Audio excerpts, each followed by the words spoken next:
is what it is. I think it's quite a big advantage bowling first at this ground, and we were in a really good position. They probably got a few more runs than they probably should have.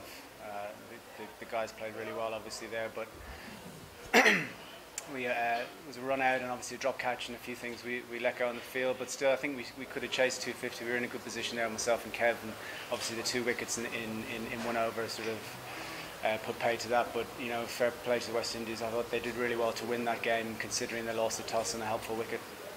You were happy halfway, were you, 2-5, just 2-5?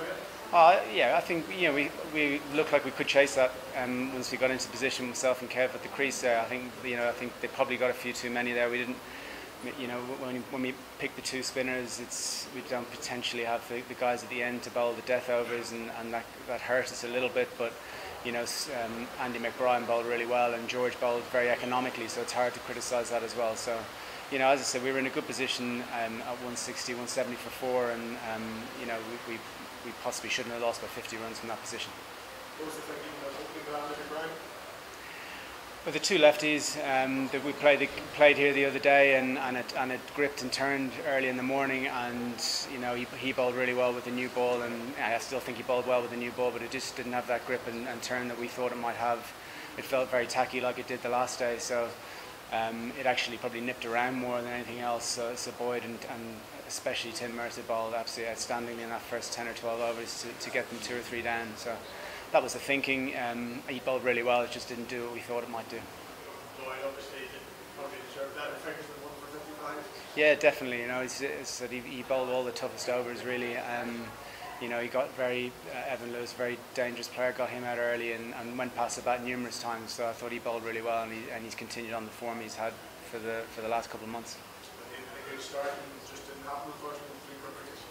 Yeah, I say we needed a good start, but we were still in a good position, 4 down, 160 odd. I mean, it would have been nice if we were in a better position for sure. Having wickets further down is obviously great, and we possibly lost 1 or 2 too many in that first 15, 20 overs. But as I said, we still managed to get ourselves in a decent position and didn't quite capitalise on that.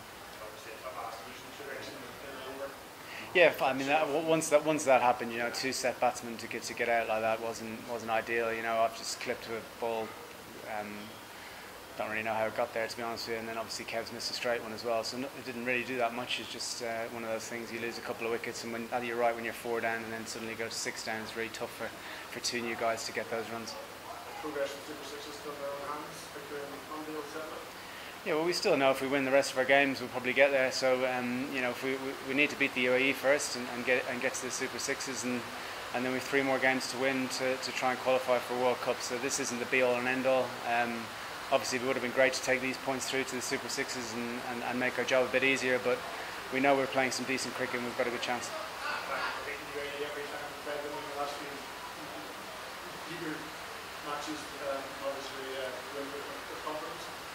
Well, we're certainly going with confidence, but the competition, I think, has shown that you can't take any team lightly. Pretty much every game has had, there's been opportunities for every team to win every game, if you know what I mean. So we certainly won't be taking that game lightly. We'll do our best to get those points in the bag and go through to the Super Sixes with at least two points.